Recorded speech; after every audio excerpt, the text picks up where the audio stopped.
오행사 해명스님입니다. 이 시간에는 가족마다 애군 후천성 지방령의 벌전이라는 제목으로 강의를 해보겠습니다.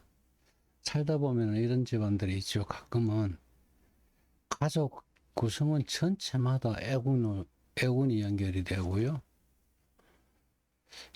되는 일이 없어요.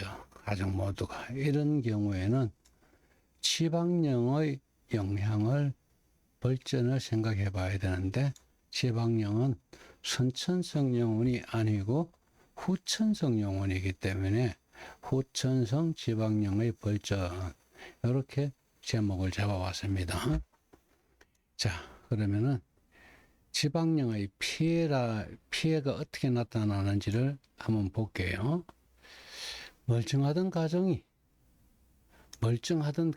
가문이 어느 날부터 원인도 모른 채로 서서히 풍비박산이 나는 가정이 있죠요. 때로는 심할 때는 가족 구성원 몇 명이, 핵심적인 구성원 몇 명이 죽어나가는 경우도 있어요. 약하게 나타나는 내용은 아버지는 아버지대로 사업이 안 돼 망쳐버리고, 어머니는 어머니대로 병원 신세고요. 할머니는 할머니대로, 할아버지는 할아버지대로 도대체 되는 일이 없어요. 그렇다고 형제는 잘 되느냐? 형제는 형제대로 비실비실 직장이 변변치는 못하고 다니던 직장도 그만두는 경우 그런 거 생기고, 심한 경우에는 가족 중 누군가는 정신병자가 나올 수가 있고요.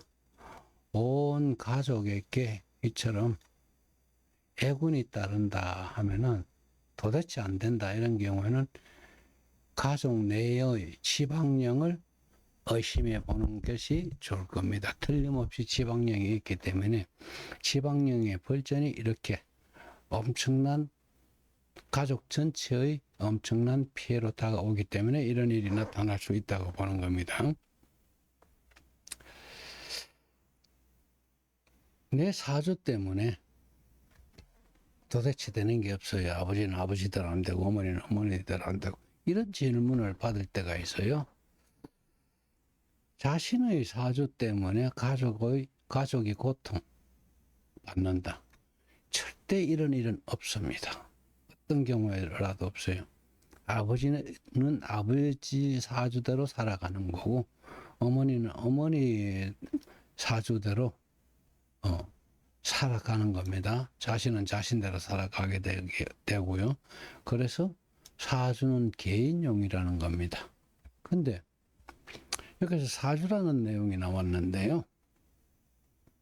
지방령은 후천성 영혼이기 때문에 사주에 나타나질 않습니다. 사주 분석에 나타나는 영혼들은 전부 다 선천성 영혼입니다. 찾아내는 게 100% 찾아냅니다. 사주 분석으로.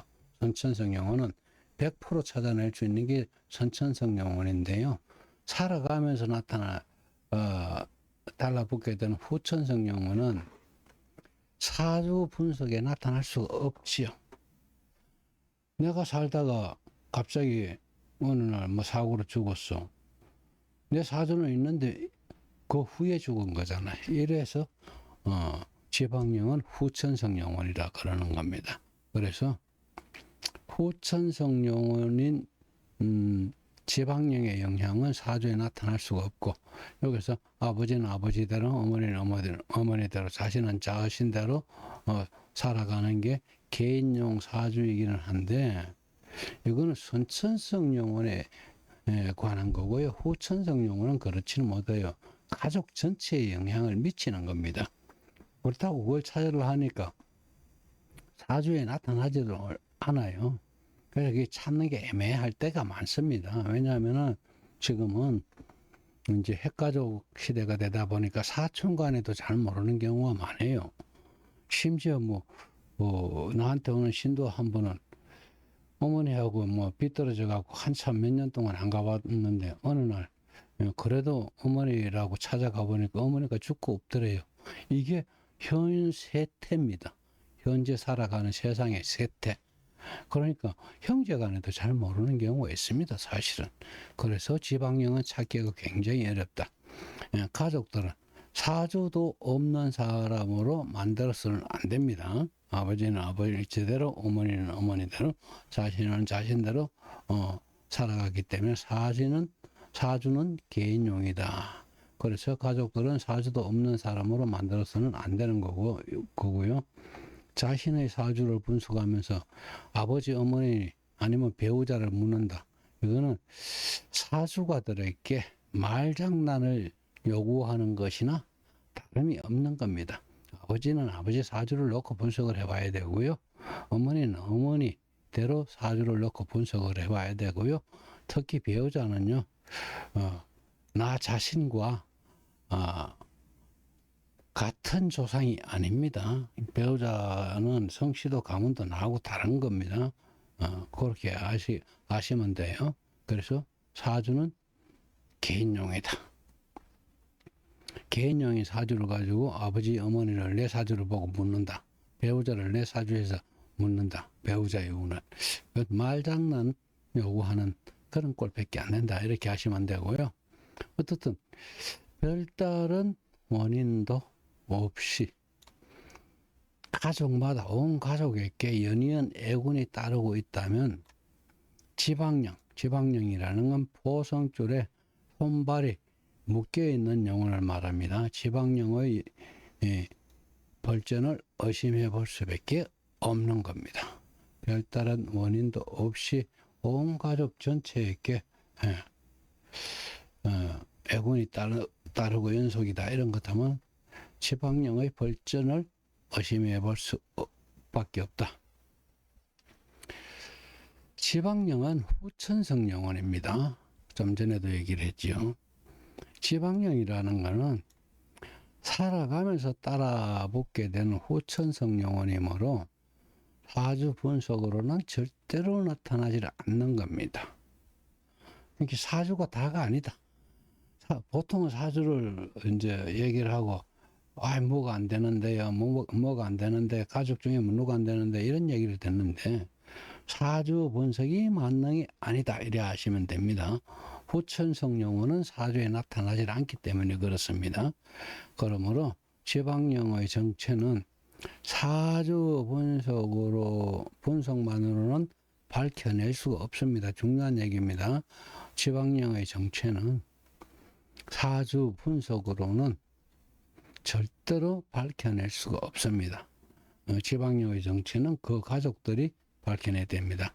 그래서 지방령의 정체는 그 가족들이 밝혀내야 하며 가끔은 무속인들의 영안에 의해서 키, 생김새, 옷매무새 등을 기준으로 하여서 가족들과 궁리한 끝에 찾아내는 경우도 있습니다.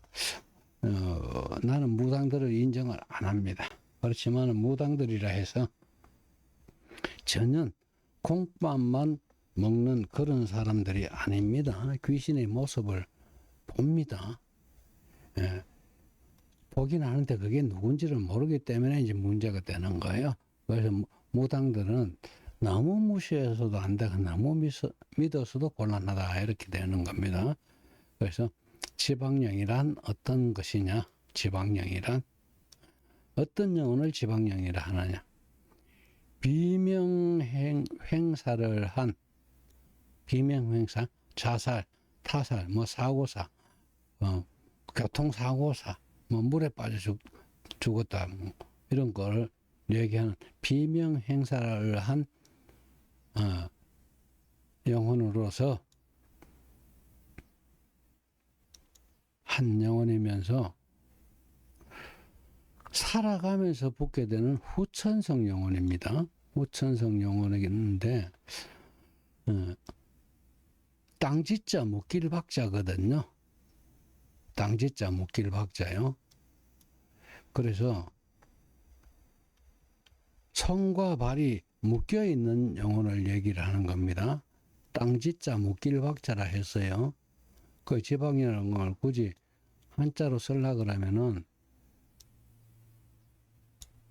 땅지자,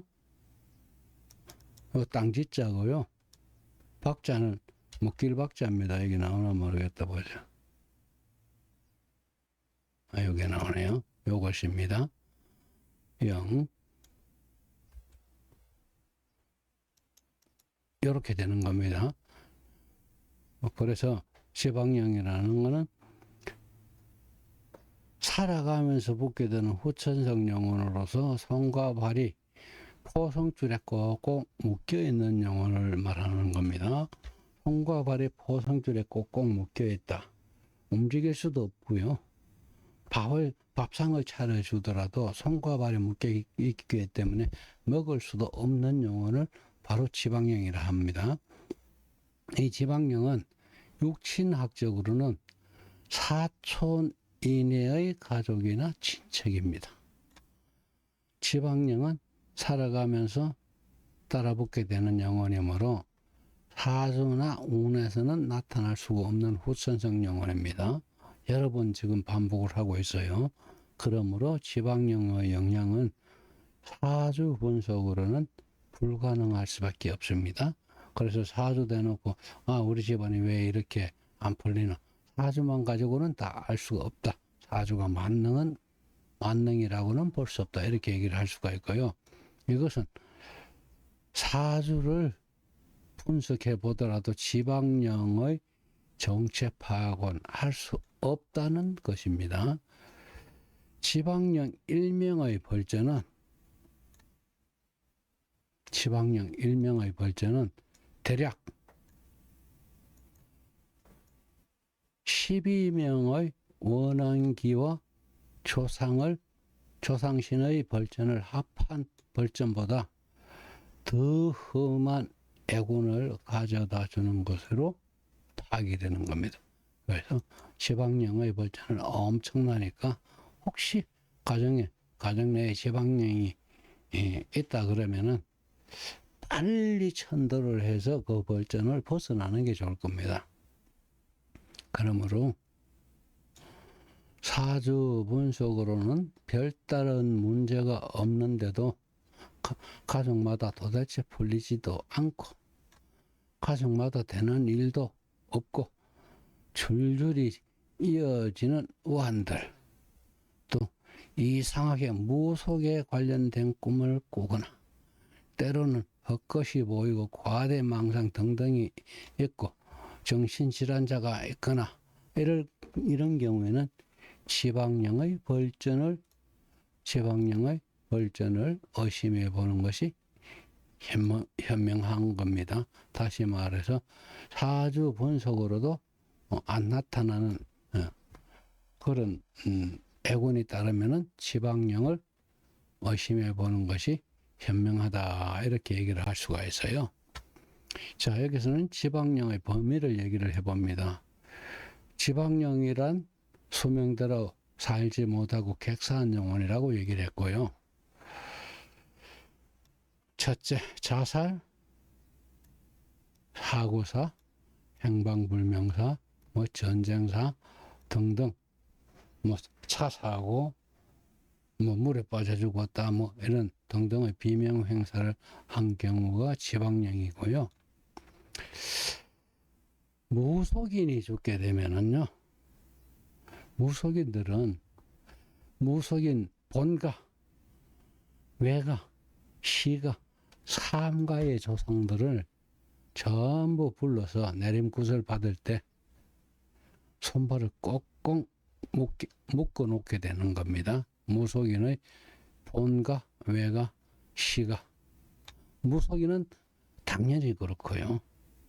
무속인의 본가, 외가, 시가, 삼가 조상들을 전부 불러서 꼭꼭 손발을 묶어 놓게 되는데요.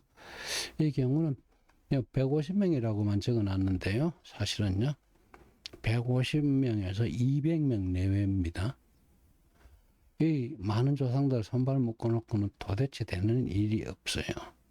또 신주 단지, 세존 단지, 불사 단지, 이런 단지를 모시는 가정도 이게 지방령이 따라 붙을 수가 있어요. 그래서 이럴 때는 지방령을 없애주는 게 좋고요. 지방령의 범위는 어디서 어디까지일까요? 순서는 뭐 여기서는 랜덤으로 하는데요. 친가 쪽에 봅시다. 먼저 친가 쪽에. 친가 쪽에 보게 되면요. 부부 일심 동체라 했죠. 일심 동체. 그래서 부부는 손수로 따져서 영촌, 무촌이 되는 겁니다.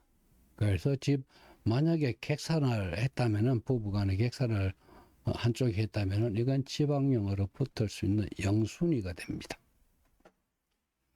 젊은 처녀 총각이 잠자리를 같이 가졌던 애인을 얘기를 하는 겁니다.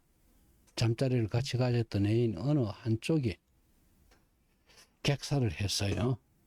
뭐 자사고라든가 뭐 자살이라든가 뭐 이렇게 한 것 같으면 그것도 부부의 연을 일단 맺었던 겁니다. 잠자리를 같이 가졌기 때문에.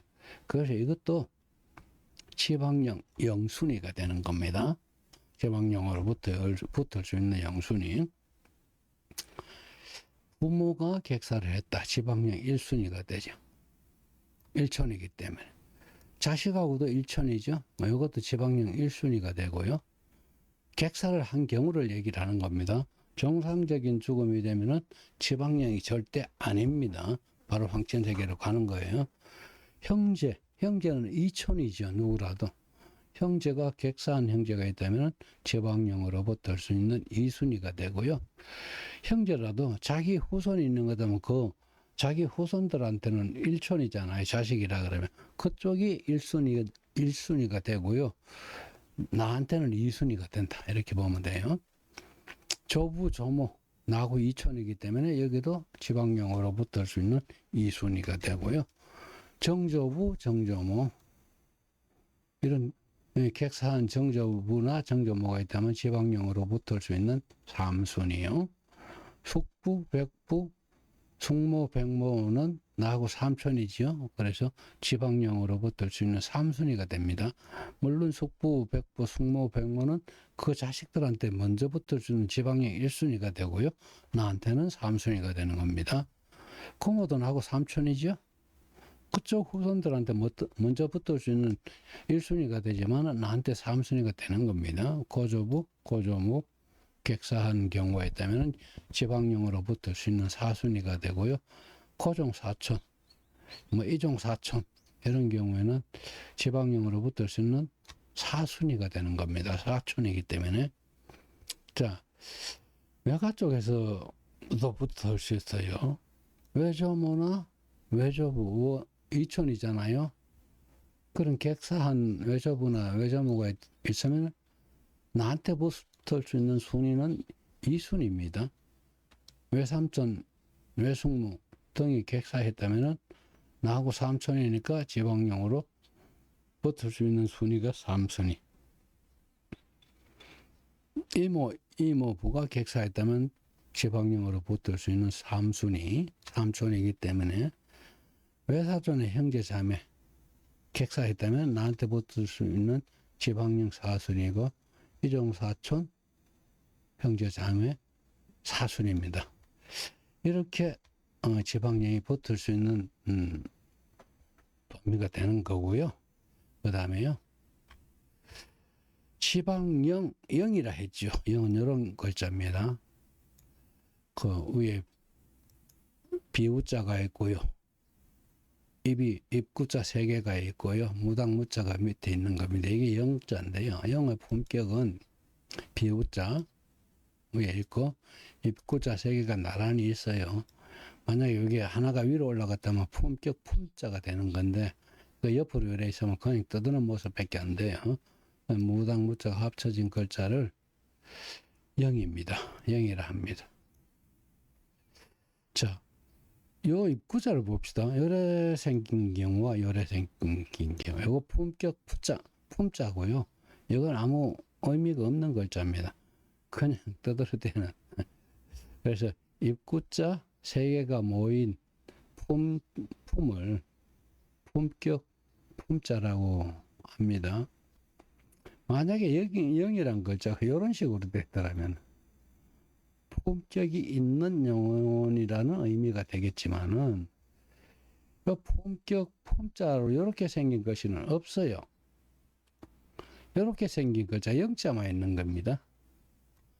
입구자 세 개가 옆으로 늘어서서 마구 막 치스대는 그런 모습이죠. 그것도 비우자가 위에 있으니까 비는 막 내리는데 막 떠들고 그러는 깜깜한 곳에서 비가 오니까 깜깜하잖아요. 그래서 무당의 집마저 깔고 앉아 있는 거죠. 무당 무자를. 이렇게 볼 때 영이란 것은 죽어서도 품격을 지킬 줄 모르는 영혼이라는 뜻이 돼요. 다시 말해서 영이란 귀신의 반열에조차 낄 수 없다는 영혼이라는 겁니다. 귀신, 뭐 원한계, 뭐 객귀 이런 귀자나 신자, 귀신의 반열에도 영이라는 건 들어갈 수가 없다는 내용이 되는 겁니다. 자, 여기서 이제 지방령 천도제법에 대해서 얘기를 합니다. 지방령 천도제를 하려면은 일반 원한기나 조상을 천도하는 방법하고는 달라요. 원한기 분석을 해야 되고요. 지방령 천도제를 하려고 그러면 원한기 분석, 사주 분석을 해보면은 원한기의 정체가 100% 나타나는 거고,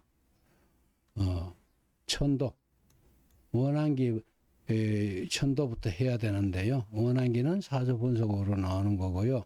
천도제법은 원한기 천도제법이 되는 건데요. 결국에는 원한기 천도 사주 분석을 해서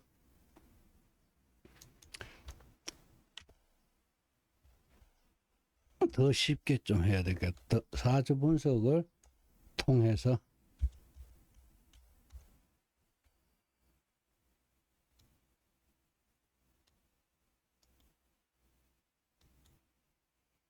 원한기 천도부터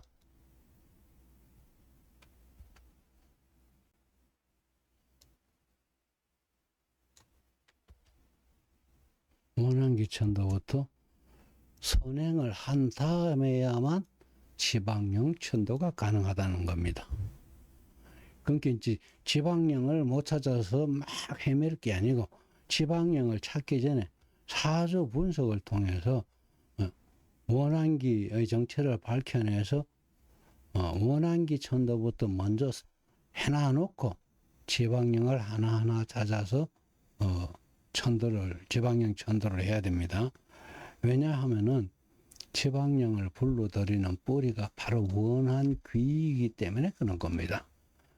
그래서 지방령이 있다 해서 지방령만 가지고 막 얘기할 게 아니라는 얘기죠. 사주가 우선이다. 선천성 영혼이 막 흔들기 때문에 지방령도 따라 들어왔다. 이렇게 이해를 해야 되는 겁니다. 그래서 지방령의 천도제법은 포박되어 있는 손발을 풀어서 천도를 해드리게 되는 지방령 천도제법 외의 그 어떤 방법으로도 해결할 수가 없습니다. 다시 말해서 즉 해탈지박 미식 포식 기포만 노자집전 이게 꼭 들어가 줘야 됩니다.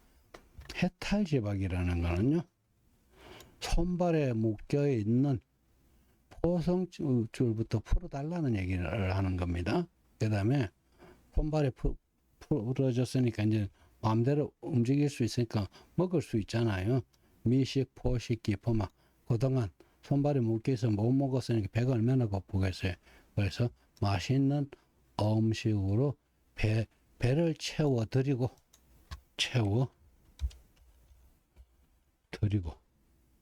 그 다음에 가라 그러면 그냥 갈 수 있나요? 노잣돈 없이는 못 갑니다. 어떤 영혼도 노잣돈까지 챙겨서 황천세계로 올려드리기 전에는 어떤 방법으로도 해결할 수가 없는 겁니다. 그래서